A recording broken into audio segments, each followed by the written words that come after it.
आज हम एक कूलम लॉ के ऊपर बेस एक सीबीएसई 2023 में हुई न्यूमेरिकल की प्रॉब्लम सॉल्व करने जा रहे हैं। न्यूमेरिकल की प्रॉब्लम क्या है? एक पार्टिकल है, a particle of charge q1 and A mass m is revolving around a fixed negative charge minus q2। यहाँ पे एक नेगेटिव चार्ज पार्टिकल रखा हुआ है, उसके अराउंड एक पॉजिटिव चार्ज पार्टिकल घूम रहा है। तो इसका हमने क्या निकालना है? In a closed circular path of radius r हमने इसका टाइम पीरियड निकालना है। इसके करने के लिए हमें क्या करेंगे? सबसे पहले हम डायग्राम बनाएंगे।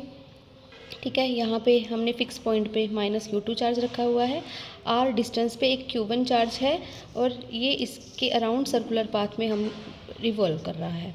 ठीक है, तो हमें पता है इन दोनों चार्जेस के बीच में कोलम्बियन फोर्स लगेगा, force of electrostatic attraction force, जो इस ठीक है अब और इसको नेसेसरी सेंट्रीपिटल फोर्स प्रोवाइड करेगा।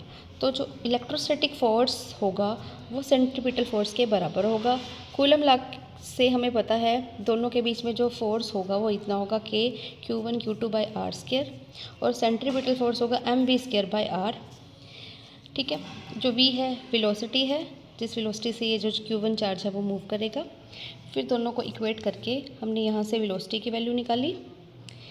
ठीक है, नेक्स्ट स्टेप में m नीचे आ गया, वेलोसिटी इधर हो गई, फिर स्क्वायर रूट लिया। ठीक है, उसके बाद हमें टाइम पीरियड का फार्मूला पता है। टाइम पीरियड होता है सरकमफ्रेंस, टोटल डिस्टेंस कितनी कवर करेगा डिवाइड बाय उसकी वेलोसिटी, यानी कि इसका फार्मूला है circumference which is 2πr divide by velocity. 2πr velocity की वैल्यू जो यहाँ से निकाल लिया वो भर देंगे, फिर इसको सॉल्व करेंगे।